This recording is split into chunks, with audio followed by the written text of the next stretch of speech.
कि ओ कर इहे रहनिया हमारा न भावता, पियावा नचनिया नचावता।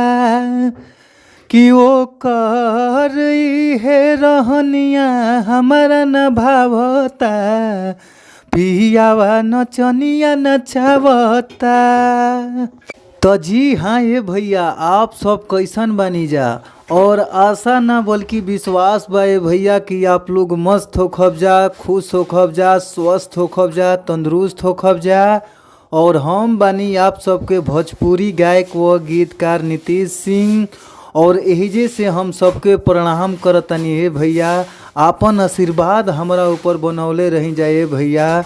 और रउआ सबके बीच में बहुत ही ज़बरदस्त, बहुत ही सुंदर ई ऑर्केस्ट्रा सॉन्ग लेके आ गइल बानी, लगन स्पेशल सॉन्ग लेके आ गइल बानी ए भैया। तो भैया हो, अगर इस सॉन्ग के रउआ सब अच्छा से म्यूजिक बनवा के अच्छा से स्टूडियो में रउआ सभी अगर गायकी कह देतानी, तो हमारा पूरा विश्वास बा ये भैया कि इस सॉन्ग आप लोग के बीच में ज़रूर बाजी, मार्केट में ज़रूर बाजी।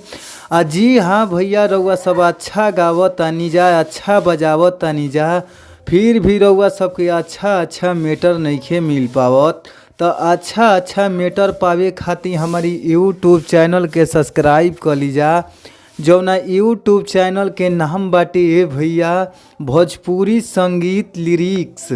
तो आप लोग हमारी यूट्यूब चैनल के सब्सक्राइब कर लीजा और घंटी के बेल आइकन दबा लीजिए ये भैया।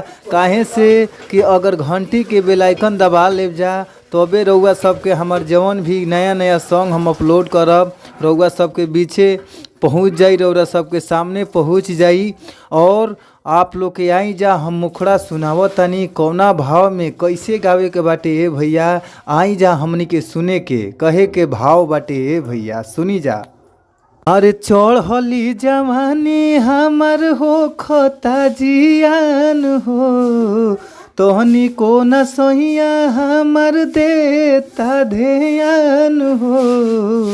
ए अरे चढ़ली जवानी हमर हो ताजियान हो, तोहनी को न सहिया हमर देता वे ध्यान हो।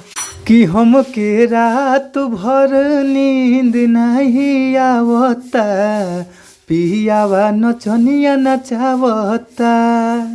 कि ओ कर इहे रहनिया हमारा न भावता, पियावा नचनिया नचावता।